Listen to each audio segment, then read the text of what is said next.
السلام علیکم تمام سننے والوں کو نینا وائس کی جانب سے خوش آمدید۔ امید کرتی ہوں کہ تمام سننے والے خیریت سے ہوں گے۔ یہ تو پیارے ساتھیوں، آج میں آپ کی خدمت میں جس نئے ناول کے ساتھ حاضر ہوئی ہوں اس کا نام ہے اوپن کلوز۔ تو چلیے اسی کے ساتھ ہم ہمارے آج کے ناول اوپن کلوز کی شروعات کرتے ہیں۔ امید ہے آپ کو یہ ناول بھی باقی ناولز کی طرح بہت پسند آنے والا ہے۔ اسی کے ساتھ ہم ہمارے ناول کی جانب بڑھتے ہیں۔ پاکستان دارالحکومت آج کل بارانی طوفانوں کی زد میں آیا ہوا تھا۔ یہ بارشوں کا سلسلہ تو گزشتہ کئی روز سے مسلسل جاری تھا، لیکن آج تو بارش اس قدر زوردار اور طوفانی تھی کہ یوں لگ رہا تھا جیسے آسمان پھٹ پڑا ہو۔ یہ خوفناک حد تک طوفانی بارش گزشتہ 1 گھنٹے سے مسلسل جاری تھی اور دارالحکومت کے نشیبی علاقے تو ایک طرف بلند علاقے بھی کئی فٹ پانی میں ڈوب چکے تھے۔ بجلی اور فون کے تمام سلسلے منقطع ہو چکے تھے۔ ہر طرف ہوکا سا عالم تھا۔ سڑکوں پر جگہ جگہ کاریں اور ویگنیں، تو ایک طرف ٹرک اور بسیں بھی پانی میں آدھی سے زیادہ ڈوبی ہوئی کھڑی نظر آ رہی تھیں اور بارش مسلسل جاری تھی۔ پورے دارالحکومت پر خاموشی طاری تھی، صرف پانی برسنے کی آواز سنائی دے رہی تھی۔ آسمان پر ابھی تک انتہائی گہرے سیاہ بادل چھائے ہوئے تھے اور یوں لگتا تھا جیسے نہ جانے اس طوفانی بارش کا سلسلہ کبھی رکے گا بھی یا نہیں۔ اور اس خوفناک بارش کے دوران سیاہ رنگ کی ایک بڑی کار بھی پانی میں ڈوبی ہوئی سڑک کے کنارے کھڑی تھی۔ ڈرائیونگ سیٹ پر عمران تھا، جبکہ عقبی سیٹ پر جوانا بیٹھا ہوا تھا۔ کار کے شیشے بند تھے۔ کار آدھی سے زیادہ پانی میں ڈوب چکی تھی۔ دور دور تک صرف پانی ہی پانی پھیلا ہوا تھا۔ یوں لگ رہا تھا جیسے ان کی کار کسی سمندر میں ڈوب جانے والے جزیرے پر کھڑی ہو۔ عمران بار پر اپنی گھڑی پر نظر ڈالتا اور پھر اس کی نظریں باہر آسمان پر جم جاتی، لیکن بارش کا زور ٹوٹنے میں ہی نہ آ رہا تھا۔ مسلسل چھاجوں چھاج پانی برس رہا تھا۔ اس کے ساتھ ہوا کی شدت نے اسے واقعی طوفان کی شکل دے دی تھی۔ ماسٹر، اگر یہی حالت رہی تو کار پانی میں ڈوب جائے گی۔ اور جوانا نے بے انتہائی پریشان سے لہجے میں کہا، ارے تم کریمیا میں رہتے ہو یا افریقہ کے کسی جنگل میں؟ تمہیں اس سائنسی اصول کا بھی علم نہیں کہ اگر کار ڈوب گئی تو اندر والی ہوا بھی ساتھ ہی بند ہو جائے گی، اور ہوا بند ہو جائے گی تو ہماری سانس بھی بند ہو جائیں گی، اور جب سانس بند ہو جائے گی تو اس کی کیا پرواہ ہے کہ کار پانی میں ڈوبی ہے یا پھر ارکے گلاب میں؟ عمران کی زبان چل پڑی، میرا خیال ہے ماسٹر ہمیں کار سے نکل کر کسی اونچی جگہ پر پناہ لے لینی چاہیے۔ جوانا نے مسکراتے ہوئے کہا، فکر نہ کرو، سانس بند ہوتے ہی ہم خود بخود سب سے اونچی جگہ پر پہنچ جائیں گے بغیر کسی ہوائی جہاز کے۔ اوکے، عمران نے جواب دیا اور جوانا بے اختیار ہونٹ بھینچ کر خاموش ہو گیا۔ ماسٹر، آپ نے اس زوردار بارش کے دوران آہر جمشید نگر جانے کا پروگرام کیوں بنا لیا تھا؟ جوانا نے چند لمحے خاموش رہنے کے بعد پوچھا۔ بارشیں تو ہوتی رہتی ہیں، لیکن شادی روز روز نہیں ہوا کرتی، اس لیے مجبوری تھی۔ لیکن اب مجھے کیا معلوم تھا کہ عناصر قدرت بھی شادی میں رکاوٹ ڈالیں گے۔ عمران نے منہ بناتے ہوئے کہا، شادی کس کی شادی؟ جوانا نے بے اختیار چونک کر پوچھا، یہ تو مجھے پتہ نہیں، نکاح ہوا جب نکاح پڑھاتے وقت نام لے گا تو مجھے بھی پتہ چل جائے گا، بشرط یہ کہ مجھے نکاح ہوا کے قریب بیٹھنے کی جگہ مل جائے۔ یہ ہمارے ہاں بھی عجیب رواج ہے کہ باقی ہر چیز تو لاؤڈ سپیکر پر پڑھی جاتی ہے، لیکن نکاح بغیر لاؤڈ سپیکر کے پڑھا جاتا ہے۔ کسی کو پتہ نہیں چلتا کہ کس کا نکاح کس سے ہو رہا ہے اور کتنا حق مہر باندھا گیا ہے۔ حالانکہ عالمان دین کہتے تو یہی ہیں کہ نکاح کا اعلان ہونا چاہیے، خفیہ نکاح ہی نہیں ہوتا۔ اس لیے میرا خیال ہے کہ اگر لاؤڈ سپیکر پر نکاح پڑھا جائے تو زیادہ اچھی طرح اس کا اعلان ہو سکتا ہے۔ عمران کی زبان چل پڑی۔ اس کا مطلب ہے ماسٹر کہ آپ کسی شادی کی تقریب میں جا رہے تھے، لیکن اس قدر خوفناک بارش میں شادی کی یہ تقریب کیسے منعقد ہو سکتی ہے؟ لازماً اسے ملتوی کر دیا گیا ہوگا۔ جوانا نے مسکراتے ہوئے کہا، شادی بھی اللہ کی رحمت ہوتی ہے اور بارش بھی، اور جہاں 2 رحمتیں اکٹھی ہو جائیں تو شرکت لازمی ہونی چاہیے۔ عمران نے جواب دیا اور جوانا اس بار بے اختیار ہنس پڑا۔ بارش کا سلسلہ مسلسل اور اسی طرح طوفانی انداز میں جاری تھا۔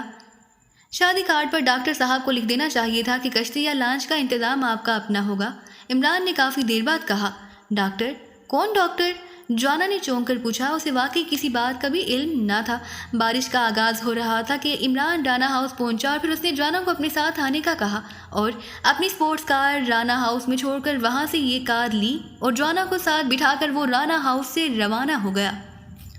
البتہ راستے میں اس نے صرف اتنا بتایا تھا کہ وہ دارالحکومت کے نواحی شہر جمشید نگر جا رہے ہیں، لیکن ان کی کار ابھی دارالحکومت سے باہر پہنچی تھی کہ پانی کے زور کی وجہ سے اس کا انجن بند ہو گیا اور تب سے وہ یہاں پھنسے ہوئے کھڑے تھے۔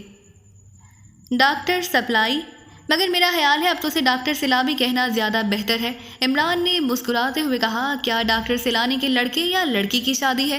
جوانا نے دلچسپی لیتے ہوئے پوچھا، ڈاکٹر سیلانی کی۔ عمران نے جواب دیا تو جوانا بے اختیار اچھل پڑا۔ کیا مطلب؟ کیا ڈاکٹر سیلانی خود؟ جوانا نے انتہائی حیرت بھرے لہجے میں پوچھا، کیوں کیا ڈاکٹر سیلانی کی شادی نہیں ہو سکتی؟ عمران نے اس طرح پوچھا جیسے اسے جوانا کی بات پر بے حد حیرت ہوئی ہو۔ میرا خیال تھا کہ ماسٹر ڈاکٹر سیلانی بوڑھا آدمی ہوگا، جوانا نے بوکھلائے ہوئے لہجے میں کہا، اور عمران بے اختیار ہنس پڑا۔ ہے تو بوڑھا، عمران نے کہا تو جوانا ایک بار پھر حیرت سے منہ کھولے رہ گیا، لیکن اس نے اس بار کوئی بات نہ کی، خاموش ہو رہا۔ ارے حد ہو گئی، لا حول ولا قوت، سنو ابھی شادی ہوئی نہیں اور یہ حالت ہو گئی ہے، یکلحظ عمران نے چیختے ہوئے کہا تو جوانا بے اختیار چونک پڑا۔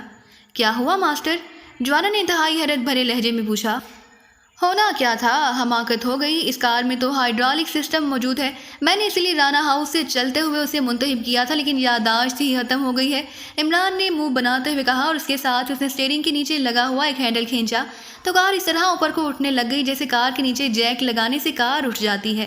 اور جوانا حیرت سے کار کو اوپر اٹھتا دیکھتا چند لمحوں بعد کار کی باڈی پانی سے اوپر ہو گئی، اور اس کے ساتھ ہی عمران نے ایک بٹن دبایا تو انجن سٹارٹ ہو گیا، اور دوسرے لمحے ایک جھٹکے کے ساتھ کار آہستہ آہستہ آگے بڑھنے لگی۔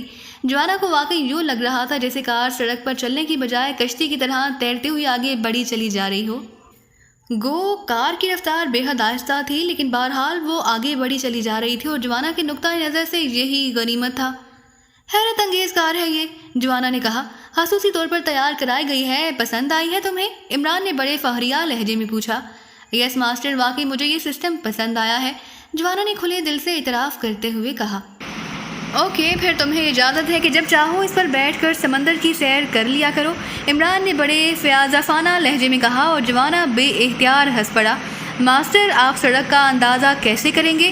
چند لمحوں بعد جوانا نے چونک کر پوچھا۔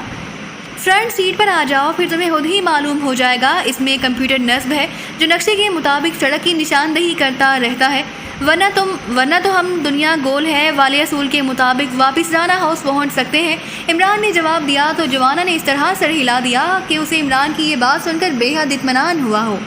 کار تقریباً 1 گھنٹے تک مسلسل اسی حالت میں چلتی رہی۔ ایک جگہ پر عمران نے اسے دائیں طرف موڑا بھی تھا اور پھر دور سے عمارتیں نظر آنے لگ گئیں۔ وہ جمشید نگر پہنچ گئے تھے، لیکن بارش ابھی تک جاری تھی اور آسمان پر دھواں اور زمین پر ہر طرف پانی ہی پانی نظر آ رہا تھا۔ گو اب بارش کا زور کافی حد تک ٹوٹ گیا تھا، لیکن اس کے باوجود وہ برس ضرور رہی تھی۔ تھوڑی دیر بعد کار جمشید نگر میں داخل ہو گئی اور پھر وسیع و عریض حویلی کے کھلے گیٹ سے اندر داخل ہوئی اور عمارت کی لیکن اس کے باوجود بارش برس ضرور رہی تھی۔ تھوڑی دیر بعد کار جمشید نگر میں داخل ہو گئی اور پھر وسیع و عریض حویلی کے کھلے گیٹ سے اندر داخل ہوئی اور عمارت کی طرف بڑھتی چلی گئی۔ عمارت کے اندر بھی ہر طرف پانی ہی پانی نظر آ رہا تھا، حتیٰ کہ برآمدے کا کافی حصہ بھی پانی میں ڈوبا ہوا نظر آ رہا تھا۔ عمران نے کار کو سیدھا کھڑا کرنے کی بجائے اسے سائڈ پر کر کے برآمدے کے ساتھ اس طرح روک دیا کہ وہ دونوں اطمینان سے برآمدے کی سطح پر اتر گئے۔ یہاں تو شادی کی کوئی آثار نہیں ہے ماسٹر، بلکہ مجھے تو یہ عمارت ہی حالی لگتی ہے، جوانا نے بالکل حیرت سے ادھر ادھر دیکھتے ہوئے کہا۔ بھوتوں چڑیلوں کی شادیاں ایسی ہی جگہوں پر ہوتی ہیں، اب وہ انسانوں کی طرح بینڈ بازی اور بتیاں لگانے سے تو رہے، کیونکہ اس کے لیے انہیں بجلی بنانے والا محکمہ قائم کرنا پڑے گا، اور ایک بار یہ محکمہ قائم ہو گیا تو چڑیلے اور بھوت بھاری بل ادا کر کے مزید بھوت اور چڑیلے بننے سے تو رہے انسان بن جائیں گے، جس طرح انسان بل ادا کر کے بھوتوں میں تبدیل ہو جاتے ہیں۔ عمران کی زبان جمع ہو گئی، لیکن ساتھ ساتھ وہ کلائی پر بندھی ہوئی گڑی بھی دیکھتا جا رہا تھا، اور پھر اس سے پہلے کہ وہ آگے بڑھتے یا ان کے درمیان مزید کوئی بات ہوتی، اچانک سائڈ میں موجود ایک دروازہ کھلا اور ایک انتہائی خوبصورت اور نوجوان غیر ملکی لڑکی باہر آ گئی۔ اس کے جسم پر غیر ملکی لباس تھا، وہ انتہائی حیرت بھری نظروں سے عمران اور جوانا کو دیکھ رہی تھی۔ آپ کون ہیں اور اس خوفناک بارش میں یہاں کیسے پہنچ گئے ہیں؟ اس لڑکی نے ایسے لہجے میں کہا جیسے اسے یقین نہ آ رہا ہو کہ کوئی آدمی اس خوفناک بارش میں بھی یہاں تک پہنچ سکتا ہے۔ کمال ہے، حیرت ہے، ساری کہانیاں ہی غلط ثابت ہوئی ہیں، چڑیلیں اس قدر خوبصورت اور طرح دار ہوتی ہیں، ہمیں ہاں مہاں یہ کہانیاں لکھنے والے ڈراتے رہے ہیں کہ چڑیلیں بے حد بدصورت ہوتی ہیں، مکروس شکل کی ہوتی ہیں، لمبے لمبے کھچڑی بال ہوتے ہیں، دانت باہر نکلے ہوئے ہوتے ہیں، آنکھیں اندر کو دھنسی ہوئی ہوتی ہیں، حد ہے جھوٹ، اور اس قدر سفید، بلکہ انتہائی سفید جھوٹ۔ عمران نے حیرت سے آنکھیں پھاڑ پھاڑ کر لڑکی کو دیکھتے ہوئے ایسے لہجے میں کہا جیسے خود کلامی کر رہا ہو۔ یہ کیا بکواس ہے؟ آپ کسے چڑیل کہہ رہے ہیں؟ میرا نام جائسی ہے۔ اس لڑکی نے انتہائی غصیلے لہجے میں کہا۔ تو آپ نہیں ہیں؟ اوہ تھینک گاڈ، ورنہ میں تو سوچ رہا تھا کہ بچوں کے لیے کہانیاں لکھنے والے تمام ادیبوں کے خلاف ہار جانے کے دعویٰ دائر کر دوں۔ عمران نے اس طرح اطمینان بھرا سانس لیتے ہوئے کہا جیسے واقعی وہ کسی بہت بڑے دباؤ سے آزاد ہو گیا ہو۔ آپ ہیں کون؟ کہاں سے تشریف لائے ہیں؟ جائسی نے حیرت بھرے لہجے میں پوچھا۔ مجھ حقیر فقیر پر تقصیر بندہ نادان، عمران نے اپنا تعارف شروع کرا دیا۔ فقیر تو آپ فقیر ہیں، مطلب ہے گداگر۔ کمال ہے، اس ملک میں گداگروں کے باس ایسی شاندار کاریں ہوتی ہیں اور وہ اس قدر خوفناک بارش میں گدا گری کرنے آ جاتے ہیں، حیرت ہے۔ لیکن مسٹر فقیر، ویری سوری ڈاکٹر فلانی صاحب کسی فقیر کو کچھ نہیں دیا کرتے، جائسی نے منہ بناتے ہوئے کہا، اور عمران کے ساتھ کھڑے جوانہ کے چہرے پر غصے کے آثار نمودار ہو گئے۔ ڈاکٹر سیلانی کے پاس تو واقعی دینے کے لیے کچھ نہیں، لیکن آپ تو حسن کی خیرات دے سکتی ہیں، عمران نے بڑے سنجیدہ لہجے میں جواب دیتے ہوئے کہا۔ حسن کی خیرات؟ کیا مطلب؟ یہ حسن کی خیرات کیا ہوتی ہے؟ خیرات تو روپے پیسے کی ہوتی ہے۔ جائسی واقعی عمران کی بات کا مطلب نہ سمجھ سکی۔ وضاحت تو ڈاکٹر سیلانی ہی کر سکتے ہیں، اگر آپ کو ان سے پوچھنے کی جرت نہ ہو تو مجھے اجازت دیجیے، میں جا کر ان سے پوچھ لیتا ہوں، عمران نے مسکراتے ہوئے کہا۔ سوری ڈاکٹر صاحب بے حد مصروف ہیں، وہ کسی سے نہیں مل سکتے، آپ جا سکتے ہیں، جائسی نے اس بار قدرے اکتائے ہوئے لہجے میں کہا، اور دوسرے لمحے وہ جس دروازے سے نمودار ہوئی تھی اسی دروازے سے غائب ہو گئی۔ یہ کیا چکر ہے ماسٹر؟ یہ کون ہے؟ کیا ڈاکٹر سیلانی کی بیوی ہے؟ جوانہ نے کہا۔ ڈاکٹر سیلانی اس کی بیوی ہوگا، وہ بیچارہ مرنج آدمی بھلا کس طرح شوہر بن سکتا ہے؟ عمران نے منہ بناتے ہوئے کہا۔ تو اب کیا کرنا ہے؟ کیا واپس چلیں؟ آپ تو شادی کی بات کر رہے تھے، جوانہ نے بھی اکتائے ہوئے لہجے میں کہا۔ اسے شاید اس سارے چکر کا کوئی سر پھیر ہی نظر نہ آ رہا تھا۔ صبر کرو پیارے جوانہ، اللہ صبر کرنے والوں کے ساتھ ہوتا ہے، اور اسی لیے وہ صبر کے پھل کو بھی میٹھا بھی بنا دیتا ہے۔ اب یہ اور بات ہے کہ انسان بیچارہ شوگر کا مریض ہو اور وہ صبر کے میٹھے پھل کی بجائے سچ کا کڑوا پھل کھانے پر مجبور ہو جائے۔ عمران نے جواب دیا، اور اس کے ساتھ ہی اس نے آگے بڑھ کر برآمدے کی دیوار میں لگے ہوئے سوئچ بورڈ کے نچلے حصے میں موجود کال بیل کے بٹن پر انگلی رکھ دی۔ چند لمحوں بعد وہی دروازہ کھلا اور جائسی باہر آ گئی۔ تم ابھی تک گئے نہیں؟ جائسی نے اس بار انتہائی غصیلے اور توہین آمیز لہجے میں پوچھا۔ وہ ابھی تعارف مکمل نہیں ہوا تھا، اور بغیر کسی مکمل تعارف کے واپس چلے جانے سے سیانے کہتے ہیں کہ واپسی کا راستہ کھوٹا ہو جاتا ہے۔ ویسے آج تک سکہ تو کھوٹا سنا ہے، نہ جانے یہ راستہ کیسے کھوٹا ہو جاتا ہے۔ بہرحال سیانے کہتے ہیں تو پھر ٹھیک ہی کہتے ہوں گے، عمران نے بڑے مسمسے سے لہجے میں کہا۔ ہاں میرا خیال ہے مجھے ایمرجنسی پولیس کو فون کرنا پڑے گا، جائسی نے غصے سے ہونٹ چباتے ہوئے کہا۔ جائسی ڈیئر کدھر ہو تم؟ اچانک کمرے کے اندر سے کسی بوڑھے کی چیختی ہوئی آواز سنائی دی، اور پھر اس سے پہلے کہ جائسی کوئی جواب دیتی کھلے دروازے سے ایک بوڑھا باہر آ گیا۔ وہ جائسی کی طرح دبلا پتلا تھا، سر انڈے کی طرح اسپاٹ اور چکنا تھا، چہرہ لمبوترا لیکن صحت مند نظر آ رہا تھا، آنکھوں پر سنہرے باریک فریم کا چشمہ تھا جس کے پیچھے سے اس کی چمکدار آنکھیں جھانکتی ہوئی دکھائی دے رہی تھیں۔ کون ہے یہ؟ اس قدر بارش میں آخر کون ہے، اور یہ کیسی کار ہے اس قدر اونچی؟ یہ تو لگتا ہے جیسے اونٹ کی نسل کی کار ہو، بوڑھے نے اسی طرح چیختے ہوئے لہجے میں کہا۔ محترمہ جائسی کو ابھی میں نے مکمل تعارف نہیں کرایا۔ اچھا ہوا آپ بھی آ گئے، آپ بھی تعارف سن لیں، ورنہ مجھے ہاں دوبارہ تعارف کرانا پڑتا، عمران نے منہ بناتے ہوئے کہا۔ تعارف؟ کیسا تعارف؟ کون ہو تم؟ بوڑھے نے غور سے عمران کی طرف دیکھتے ہوئے پوچھا۔ یہ فقیر ہیں ڈاکٹر، حسن کی خیرات مانگنے آئے ہیں، جائسی نے کہا۔ حسن کی خیرات؟ او تو یہ بات ہے، تم بدماش ہو، لفنگے ہو، تم نے جائسی سے یہ لفظ کہے تھے؟ چلو جائسی اندر سے میرا ریوالور اٹھا لاؤ، میں دیتا ہوں انہیں حسن کی خیرات، ڈاکٹر نے انتہائی غصیلے لہجے میں کہا۔ جانے دو ڈاکٹر، تم پر پھر بلڈ پریشر کا دورہ پڑ جائے گا، خود ہی چلے جائیں گے، آؤ اندر اور سنو، اب اگر تم دفع نہ ہوئے تو میں واقعی ایمرجنسی پولیس کو کال کر لوں گی، سمجھے؟ جائسی نے پہلے ڈاکٹر سے مخاطب ہو کر کہا، اور پھر وہ عمران اور جوانا سے مخاطب ہو گئی، لیکن ان سے مخاطب ہوتے وقت اس کا لہجہ انتہائی درست اور تلخ تھا۔ ماسٹر یہ لڑکی ضرورت سے زیادہ بکواس کر رہی ہے، جوانا سے رہا نہ گیا تو وہ غصے سے بول پڑا۔ شانتی جوانا، حسن کو غصے کا حق حاصل ہے، بہرحال تعارف کا کام مکمل ہو جانا چاہیے۔ تو مس جائسی یا مسز، اب مجھے یہ تو معلوم نہیں، عمران نے کہا۔ یہ میری بیوی ہے، ڈاکٹر نے غصیلے لہجے میں کہا۔ تو پھر تو مسز جائسی سیلانی ہوئی۔ تو مسز جائسی سیلانی اور ڈاکٹر سیلانی، بلکہ اب تو سیلابی کہنا چاہیے۔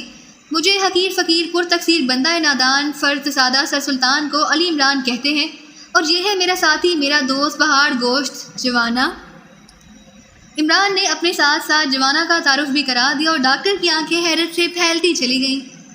کیا کہہ رہے ہو تم؟ سر سلطان؟ تو سر سلطان نے تمہیں بھیجا ہے؟ ہاں، وہ کہہ رہے تھے کہ عمران آئے گا۔ تو پھر تم یہاں باہر کیوں کھڑے ہو؟ اور جائسی ڈیئر، انہیں سیکرٹری وزارت خارجہ سر سلطان نے بھیجا ہے، ڈاکٹر نے کہا۔ تو جائسی بھی بے احتیاط چونک پڑی۔ اچھا، تشریف لائیے، جائسی نے ایسے لہجے میں کہا جیسے اسے اب تک یقین نہ آ رہا ہو کہ انہیں واقعی سر سلطان نے بھیجا ہوگا۔ سر سلطان کے بھیجے ہوئے آدمی کے سامنے تو ہمیں رکھ رکھاؤ کا خاصا خیال رکھنا چاہیے، کیوں نہ میں لباس بدل کر ان کے سامنے آؤں؟ ڈاکٹر سیلانی نے جائسی سے مشورہ لیتے ہوئے کہا۔ ارے نہیں ڈیئر، اس کی ضرورت نہیں، تم ٹھیک لباس میں ہو، جائسی نے کہا۔ اچھا ٹھیک ہے، آؤ بھائی آؤ، تم کھڑے کیوں ہو؟ کیا تھک گئے ہو؟ آؤ، جائسی بہترین کافی بناتی ہے، ایک کپ کافی پیو گے تو ساری تھکاوٹ دور ہو جائے گی۔ ڈاکٹر سیلانی کا لہجہ اس بار بے حد دوستانہ تھا۔ شکریہ، عمران نے مسکراتے ہوئے کہا، اور پھر وہ جائسی اور ڈاکٹر کی رہنمائی میں اس دروازے سے داخل ہو کر ایک ڈرائنگ روم کے انداز میں سجے ہوئے کمرے میں پہنچ گئے۔ فرنیچر خاصا قیمتی تھا لیکن قدیم وضع کا تھا۔ آپ بیٹھے، میں کافی بنا لاتی ہوں، جائسی نے مسکراتے ہوئے کہا، اور پھر تیزی سے قدم بڑھاتی ہوئی ایک بیرونی دروازے میں غائب ہو گئی، اور عمران سر ہلاتا ہوا صوفے پر بیٹھ گیا، جبکہ جوانا اس سے ذرا ہٹ کر ایک کرسی پر بیٹھ گیا تھا۔ ڈاکٹر سیلانی سامنے والے صوفے پر بیٹھا ہوا تھا اور اس طرح عمران اور جوانا کو دیکھ رہا تھا جیسے وہ خود مہمان ہو اور یہ دونوں میزبان ہو۔ سر سلطان کو آپ نے فون پر کہا تھا کہ آپ کوئی ایسا راز جانتے ہیں جو باقی شاہ کی سلامتی کے لیے انتہائی اہم ہے، عمران نے یکلخت سنجیدہ لہجے میں کہا، اور ڈاکٹر سیلانی بے اختیار مسکرا دیا۔ ہاں، میں نے کہا تھا، مجھے ابھی تک یاد ہے، ڈاکٹر سیلانی نے اس بات میں سر ہلاتے ہوئے کہا۔ کیا راز ہے وہ؟ عمران نے اسی طرح سنجیدہ لہجے میں کہا۔ اگر میں بتا دوں تو پھر وہ راز کیسے رہ جائے گا، اس لیے سوری میں نہیں بتا سکتا، ڈاکٹر سیلانی نے خشک لہجے میں جواب دیتے ہوئے کہا۔ تو پھر آپ نے سر سلطان سے اس بات پر کیوں اصرار کیا تھا کہ آپ فوری طور پر کسی ذمہ داری کو بھیجا جائے، کسی ذمہ دار آدمی کو بھیجا جائے، ورنہ آپ کی جان کو شدید خطرہ ہے؟ عمران کے لہجے میں ہلکی سی جھنجھلاہٹ تھی۔ ہاں، میں نے کہا تھا، مجھے ابھی تک یاد ہے، ڈاکٹر سیلانی نے پہلے کی طرح اس بات میں سر ہلاتے ہوئے کہا۔ پھر تو آپ کو یہ بھی یاد ہوگا کہ آپ نے بتایا تھا کہ آپ کی وائف بھی اس راز سے واقف ہے، عمران نے اس بار مسکراتے ہوئے کہا۔ وہ اب ڈاکٹر سیلانی کی طبیعت کو کچھ سمجھنے لگ گیا تھا۔ ہاں، مجھے اچھی طرح یاد ہے، اسی نے تو مجھے کہا تھا کہ میں اس راز کو کسی ذمہ دار آدمی تک پہنچا دوں۔ ابھی جائسی آئے گی تو تم بے شک پوچھ لینا، ڈاکٹر سیلانی نے کہا۔ آپ نے معدنیات کے مضمون میں ڈاکٹریٹ کی ہوئی ہے؟ عمران نے پوچھا۔ ہاں، اور یہ راز میں تمہیں بتا سکتا ہوں کہ میں نے کیمبرج یونیورسٹی سے ڈاکٹریٹ کیا ہے اور وہیں پڑھاتا بھی رہا ہوں۔ اب وہ سال سے یہاں پاکستان میں واپس آیا ہوں کیونکہ جائسی یہاں رہنا چاہتی تھی۔ ویسے میں نے 2 سال پہلے اس سے شادی کی تھی، ڈاکٹر نے جواب دیا، اور عمران بے اختیار مسکرا دیا۔ اسی لمحے جائسی اندر داخل ہوئی، اس نے ہاتھ میں ایک ٹرے اٹھائی ہوئی تھی۔ کیا آپ نے کوئی ملازم نہیں رکھا ہوا؟ عمران نے حیرت بھرے لہجے میں پوچھا۔ نہیں، میں اپنی پرائیویسی میں کسی کی مداخلت پسند نہیں کرتی، جائسی نے جواب دیا، اور پھر اس نے ہارڈ کافی کی ایک پیالی سب کے سامنے رکھی اور ایک پیالی خود اٹھا کر وہ ڈاکٹر سیلانی کے ساتھ بیٹھ گئی۔ جائسی ذرا بتاؤ، کیا یہ ذمہ دار آدمی ہے؟ ڈاکٹر نے کافی کا گھونٹ لیتے ہوئے جائسی سے مخاطب ہو کر عمران اور جوانا کی اور اشارہ کرتے ہوئے کہا۔ ظاہر ہے ڈیئر، اگر سر سلطان نے انہیں بھیجا ہے تو ذمہ دار ہی ہوں گے، سر سلطان کسی غیر ذمہ دار کو کیسے بھیج سکتے ہیں؟ جائسی نے جواب دیتے ہوئے کہا۔ گڈ، پھر تو انہیں اس راز میں شامل کیا جا سکتا ہے، ڈاکٹر سیلانی نے اس بات میں سر ہلاتے ہوئے کہا، اور جائسی نے بھی اس بات میں سر ہلا دیا۔ تو سنو مسٹر ذمہ دار، راز یہ ہے کہ پاکستان کی شمالی سرحد پر واقع کوہ لاگش کے دامن میں ایک قصبہ ہے لاغالی۔ اس لاغالی کے سردار کے پاس ایک کتیا ہے جس نے اس بار ایک بچہ دیا ہے، گہرے سرخ رنگ کا، تیز گہرے سرخ رنگ کا۔ دور دور سے لوگ اس بچے کو دیکھنے آ رہے ہیں، ڈاکٹر سیلانی نے کافی پیتے ہوئے انتہائی سنجیدہ لہجے میں کہا۔ اس سرخ رنگ میں چمک بھی ہے یا ڈل ہے؟